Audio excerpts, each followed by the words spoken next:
from the middle out and the bottom up. Breaking down Bidenomics, the first steps in the president's new economic plan and what experts will be watching for in the coming months.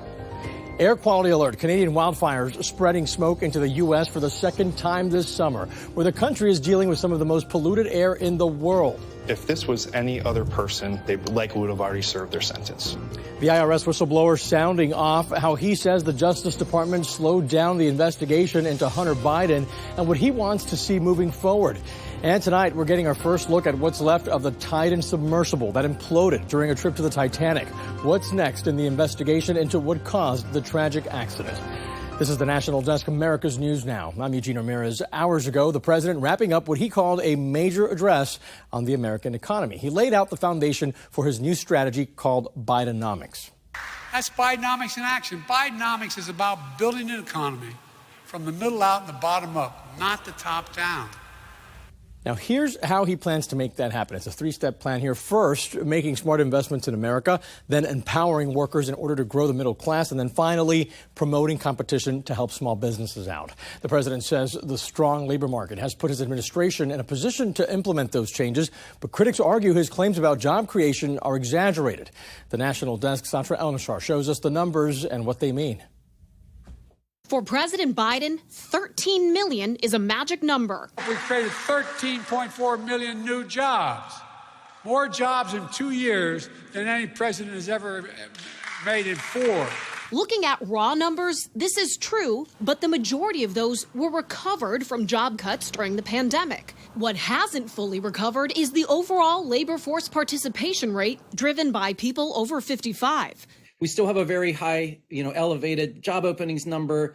I think a lot of that is because that one population that probably would have been filling those jobs for a couple more years went ahead and retired and didn't seem to re-engage after that. There are currently 2 million more people with jobs than there were in February 2020, according to an analysis of Labor Department data by the Center on Budget and Policy Priorities. Though pandemic job recovery played out much faster than the Congressional Budget Office predicted, Republicans argue the president shouldn't get credit for it. Instead, they say workers and businesses are worse off than they were before Biden took office. He's made inflation up by all of his new regulations. He's made it more competitive, less competitive for us. And point to how Americans feel. An AP NORC poll out Wednesday shows just 34% of adults approve of the president's handling of the economy. In the eyes of members of the Federal Reserve, whose top priority is fighting inflation, the labor market is almost too strong. Jobs are being created, there's strong wage gains, and that's driving spending, driving real incomes and driving spending, which is driving more demand and continuing to drive labor markets. Now, as inflation comes down, the unemployment rate is expected to go up. Right now, it's 3.7%, and the Fed forecasts it'll be around 4.4% by the end of 2024, which would still be historically low. But, Eugene, some are doubtful it'll even rise by that much because companies are still struggling to find workers. And even if there's a bit of a slowdown, they may be reluctant to let them go. Sure. And I know, Audrey, you just spoke with Jared Bernstein, the chair of the White House Council of Economic Advisors. What did he say about addressing the labor shortage? He says it's really about two things: education and immigration. Education so that workers are skilled and ready to fill these jobs that are part of the bipartisan infrastructure law, the CHIPS and Science Act, things like working in a semiconductor factory. This could also look like apprenticeships in high school, for instance. But then immigration, too. There are only so many Americans out there to fill these jobs. There's still about double the amount of open jobs there are people looking to fill them. And during the pandemic, legal immigration absolutely plummeted. It's come up a bit as recent census data shows us, but not nearly as much as certain sectors like healthcare and agriculture would like to see. Okay, Audrey Elnashar reporting in Washington. Thank you. Thanks. And developing now, 122 million people under air quality alerts, including some of the country's biggest cities. Chicago, New York, Philadelphia, and Washington, D.C. are all covered by a thick haze of smoke from out-of-control wildfires in Canada. Now, at this hour, 3 U.S. cities are reporting some of the worst air quality in the world. And in the south, the deadly heat wave is expanding once again. Alerts now covering 75 million people across 15 states, now including parts of the Midwest, as you see here in the Mississippi Valley. Forecasters expect these high temps to stick around until at least early July. Several records are expected to fall. Some larger cities seeing spikes right now. New Orleans just below triple digits, coming in at 98. Oklahoma City getting to 104 today. And Texas is still reporting the highest temperatures we're seeing here. Already Del Rio reaching 107, San Angelo 108. Now, South Texas Medical Examiner has reported 9 heat-related deaths in just 8 days. And across the state of Texas, first responders are seeing more calls for symptoms of heat exhaustion. In San Antonio, the fire department there reporting a 48% increase in heat-related 911 calls this year compared to last June. Still, they say if you think someone is struggling in the heat, do not hesitate to get medical help. If you're feeling nauseous or if you're feeling dizzy, like you may pass out, then you may be looking at heat stroke instead of heat exhaustion. And heat stroke is very serious and can be life-threatening. The best way to stay safe, of course, stay hydrated and limit your time outside. Meantime, the state broke another record for power usage Tuesday. They're expecting that record to fall today. At this point, Texas's utility has not issued any power conservation notices. The latest update shows the grid will be able to keep up with the demand. Developing now, we are tracking another nightmare for air travelers. You're looking at some new video here showing the scene at Newark International, just outside New York City. This was at 2 this morning. Hundreds of people, by the way, still in line to get rebooked. Some of them had to sleep on cots after they were stranded. So far, another 4,900 flights have been delayed today, and airlines now playing catch up after severe weather disrupted about 8,000 flights yesterday. Happening today, the U.S. Marine charged with killing a fellow New York City subway passenger has pleaded not guilty during a court appearance today. Daniel Penny is facing 2 criminal counts, manslaughter and criminally negligent homicide. A cell phone video shows him placing Jordan Neely in a chokehold on that train. Neely later died in the hospital. Penny says Neely was acting erratically and threatening some of the other passengers. He pleaded not guilty and was released on bail. And new details in the case against the prime suspect in the 2005 disappearance of Natalie Holloway. Joran Vandersloot's trial will be delayed. His attorney saying that they need more time to prepare. Vandersloot's accused of extorting Holloway's family. Prosecutors say he asked for thousands of dollars to reveal the location of her body. Holloway vanished while on a graduation trip in Aruba. Developing now, the IRS whistleblower who came forward with concerns about how the Justice Department handled Hunter Biden's case is speaking publicly, claiming the investigation was slowed down intentionally. The National Desk's Kayla Gaskins has more.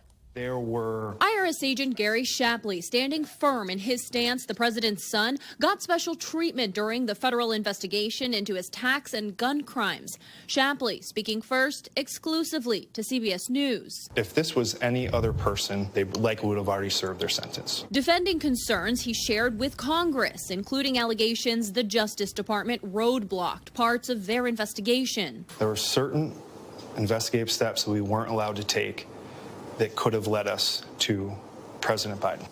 And you wanted to take them?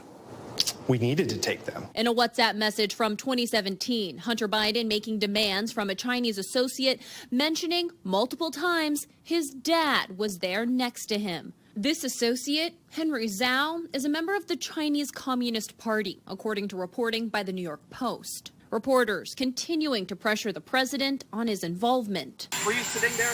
Were you involved?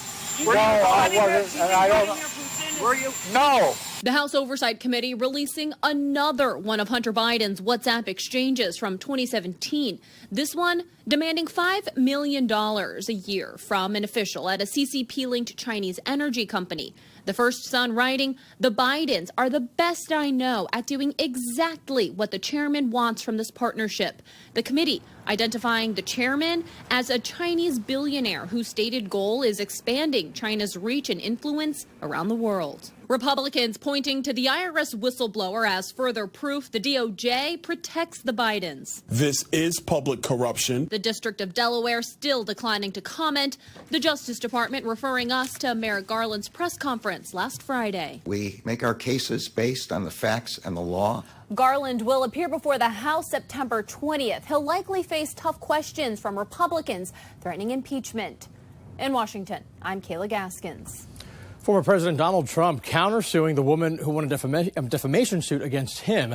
Trump says magazine columnist E. Jean Carroll defamed him when she appeared on CNN and said he raped her. She made that comment the day after a jury found Trump defamed and sexually abused her. The jury awarded Carroll $5 million in damages. Trump is appealing that verdict. New tonight, the debris of the Titan tourist submersible has been returned to land. A new video shows the Canadian Coast Guard unloading what looks like pieces of metal at the port today. An underwater robot collecting all this debris from the ocean floor after that sub imploded, killing the 5 men on board. The Coast Guard will analyze the debris now for any clues into what caused this implosion. Developing now, ESPN reporting the NFL is expected to suspend multiple players for violating the league's gambling policy, and that includes Indianapolis Colts cornerback Isaiah Rodgers, who's looking at a full season suspension. Rodgers said he takes full responsibility for his actions. The NFL has already suspended 5 players this offseason as part of its gambling crackdown. Coming up here on the National Desk, we are hearing from a sheriff's deputy who survived being pulled into a storm drain. What he says was running through his head while he was underwater. Then quiet quitting became a trend after COVID, but many workers have moved on to loud quitting. How that change is impacting employers. Then alarming statistics about juvenile gun violence. How community members in one city are coming together to address the problem. We're back in 90 seconds.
Right now, firefighters still working to contain a 2,500-acre wildfire happening in Scottsdale, Arizona. It started last night. More than 1,000 people have been forced to evacuate, and officials say crews made lots of progress overnight. But as of right now, it's still 0% contained.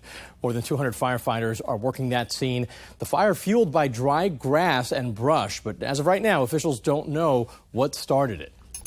New tonight, the Wall Street Journal reports the leader of the Wagner Group planned to capture 2 of Russia's top military leaders during his attempted insurrection. According to that report, Yevgeny Prigozhin shared his plan with another Russian military leader. Well, now U.S. intelligence is trying to figure out if that man was part of the plot. President Biden says these developments are a sign Vladimir Putin is losing power. He's losing the war at home, and he has become a bit of a fly around the world. And it's not just NATO, it's not just the European Union, it's Japan, it's 40 nations. Meantime, Russia is ramping up its attacks on Ukraine. A missile strike in Donetsk killed 10 people, including children, at a pizza restaurant. Ukraine calling it an unacceptable attack on civilians, but Russia claims the building was a military command post. Happening today, jurors started day 3 of deliberations in the trial of the former officer accused of failing to confront the Parkland shooter in 2018 during the deadliest high school shooting in U.S. history. 60-year-old Scott Peterson, you see him here, he's pleaded not guilty to 11 charges related to his inaction while 17 people were shot. His attorney arguing that he could not tell where the shots were coming from. Actor Kevin Spacey appearing in court today in London. The 63-year-old faces multiple charges of sexual assault there. Prosecutors say 4 men were involved in incidents that happened between 2001 and 2013. Spacey previously pleaded not guilty to those charges. The prosecution is expected to deliver an opening statement Friday. The trial is expected to last about 4 weeks. Tonight, condolences are pouring in for the former NFL quarterback who died yesterday. Ryan Mallett drowned off the coast of the Florida Panhandle after getting caught in a rip current. His one-time teammate, Tom Brady, saying simply, "We lost a great man." Someone called 911 after seeing him and other swimmers struggling to get to shore. He wasn't breathing by the time he was pulled out of the water. Rip currents are the third leading cause of weather-related deaths. So they kill about 71 people every year. And tonight we're hearing from the Florida Sheriff's deputy who was sucked into a storm drain while trying to save a man during severe flooding. Deputy William Hollingsworth spoke with our station in Pensacola, recounting what happened that day. He spent 30 seconds underwater, being carried more than 100 feet underneath 4 lanes of a divided highway. He said the whole time he was simply thinking of his family. I thought this could be it. Of course, I thought about my family, mainly how I might not see them again, and just how much I was going to miss them and how much they would miss me. Hollingsworth said he focused on trying to stay as calm as possible. The man he was trying to save also survived. New tonight, Starbucks has said it will provide clearer guidelines about Pride Month themed decorations in stores. This comes as workers at multiple locations have been on strike, saying the company had banned Pride decor in some locations. At least 7 stores had to be closed yesterday. Workers' union members say that they are glad Starbucks is responding, but that they also want a union contract. Georgia's new law banning gender-affirming treatments for minors takes effect Saturday. Those already getting hormone replacement therapy will be able to stay on that therapy. Doctors will also be able to prescribe puberty blockers, but the legislation will likely face a legal challenge moving forward. A similar measure in Arkansas was recently struck down by a federal judge. Happening today, Ford laying off at least 1,000 employees in North America in an effort to offset costs from electric vehicle investments. The company has started notifying workers of those coming job cuts, many of the layoffs happening in the engineering department there. It's the latest round in a series of layoffs in just the past year. Ford has around 28,000 salaried employees in North America. Analysts say the Great Resignation has come to an end, but hiring shakeups could be here to stay. In fact, new polling shows millions of people who quit their jobs now regret doing so. The National Desk's Angela Brown explains how that's playing into their next career move. The Great Resignation turning into the Great Regret. The Paycheck survey found 80% of employees who left their jobs during the Great Resignation regret it. A Harris poll finds nearly 1 in 5 workers who quit during the past 2 years regret it. Career strategist Julie Bauke. People got stars in their eyes around the salaries and didn't think real hard about, is this really a good move for my career? New polling not scaring people off. Government data revealing 3.8 million people quit their jobs in May. A recent LinkedIn study found 61% are considering leaving their jobs in 2023. Staffing recruiters say big hiring bonuses may be gone. We're going to pay you a fair wage, and if you deserve an increase of 3% or 5% or 7%, that maybe we pay that. But we're not going to be handing out 20, 25, 35% increases in base salary to people. I think those days are gone for a while. But former workers may be coming back. The survey found 68% of employees say they have attempted to get their old jobs back. The familiarity of going back to where you were is really tempting. But can you go back? That's the question. Sometimes you can. Look, if you were well regarded and the company was sorry to lose you, absolutely. That same survey found only 27% of employers rehired employees. The job market is showing some signs of slowing down, but overall still very strong. Over 10 million jobs open and unemployment at 3.7%. In Washington, D.C., I'm Angela Brown. Well, quiet quitting became common during the pandemic, but now some workers are going a different direction. A new Gallup poll of over 120,000 global employees found that 18% of respondents are in the process of what they call loud quitting. That's when employees take actions that directly undercut or harm a company's goals. The poll also found that nearly 59% of employees are still quiet quitting. A U.S. bankruptcy judge has approved a deal for Overstock.com to buy Bed Bath & Beyond for $21.5 million. That deal includes the brand name, intellectual property, and e-commerce platform, but not the stores or the inventory. Bed Bath & Beyond filed for bankruptcy in April. A separate auction started today for its Bye Bye Baby chain. The company decided to split that auction into 2 parts to try to increase the bids. Stamps are getting more expensive. The U.S. Postal Service raising the price of first-class mail forever stamps from 63 cents to 66 cents, and that starts on July 9th. USPS said inflation and higher operating costs are the reason for that. The cost to send domestic postcards and 1-ounce letters to other countries will also be jumping up. NASA is considering mining the moon for iron and some other rare minerals in the next decade. That's according to a Reuters report that cited a rocket scientist with the space agency. That scientist saying that NASA plans to send a test drill rig to the moon at the end of the month. NASA plans to return astronauts to the moon by 2025, all part of its Artemis mission. So coming on the national desk, another city taking new steps to try and control the spike in juvenile crime. There's some shocking numbers and how they plan to address the issue coming up.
The National Desk taking the pulse of America, and we start in Oklahoma with some tips for heat safety as high temperatures grip the southern states.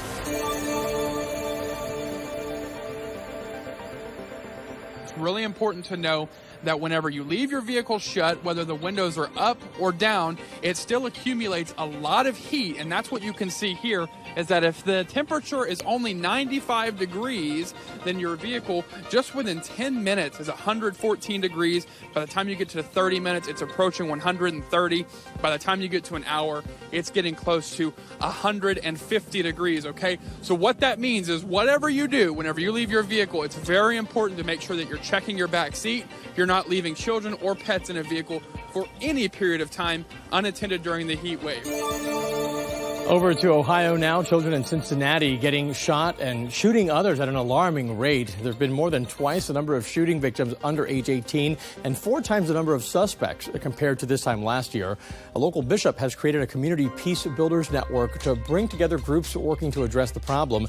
It's similar to Pittsburgh's Neighborhood Resilience Project, and one of the leaders of that effort said there's no question it's helping.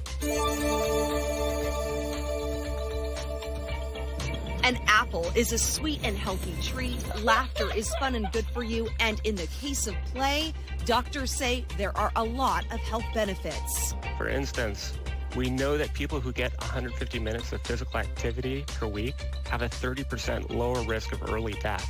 Play is not just good for your physical health, it's also good for your mental health.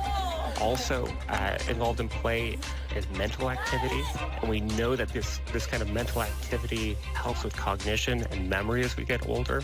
Dr. Peter Barquette is an internist at Kaiser Permanente's Silverdale Clinic. I get a lot of requests as a physician to write return to work notes for my patients, and that's important. But I think just as important, if not more important, would be a return to play note. He says play is also beneficial for your social health. Coming up, another popular business cracking down on sharing memberships, where you'll need to show your member card along with your ID next time you go shopping. Coming up.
Warehouse Club Costco following Netflix's lead, cracking down on membership sharing. Costco employees will now be checking member ID cards in self-checkout lines. The company says membership fees are part of why the Warehouse Club can offer such low prices and says non-members shouldn't get the same benefits.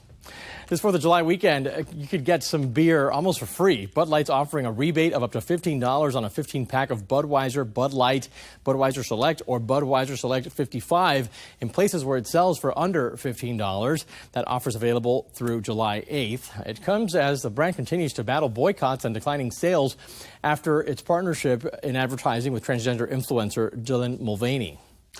The amount of some heavy metals in baby food is decreasing, but the overall risk has stayed the same over the past 5 years, according to some consumer reports. Amounts of lead, arsenic, and cadmium in baby food have declined, but levels of others have increased. Consuming heavy metals over the long term can cause health and developmental problems. New tonight, some bad news for basketball fans. You're going to have to wait a little longer to see Victor Wembanyama make his NBA debut. He's sitting out next week's California Classic. Instead, he'll be making his first appearance with the San Antonio Spurs during the Summer League. He previously announced that he's skipping the World Cup to prepare for his rookie season. He was the #1 overall pick in last week's draft, widely considered the most promising prospect since LeBron James. And in gymnastics, we have an update now on a long-awaited return. Simone Biles will compete at the U.S. Classic in August. This marks now her first event since the 2020 Tokyo Olympics. She withdrew from several events during the Games. You'll remember she took a step back from the sport for about 2 years. Well, now the 7-time medalist is poised to return to international competition just in time for the 2024 Games in Paris. Pickleball has exploded in popularity here in the U.S., but it's also led to a surge in injuries, especially among seniors. A new report from UBS finds that pickleball-related injuries could cost Americans between $250 million and $500 million in medical costs this year. Most injuries related to wrist and leg sprains, as well as fractures. That's going to do it for us for right now. Don't forget to join me tonight for the evening edition of the National Desk. Check your local listings for times. I'm Eugene Ramirez. Thanks for watching. See you soon.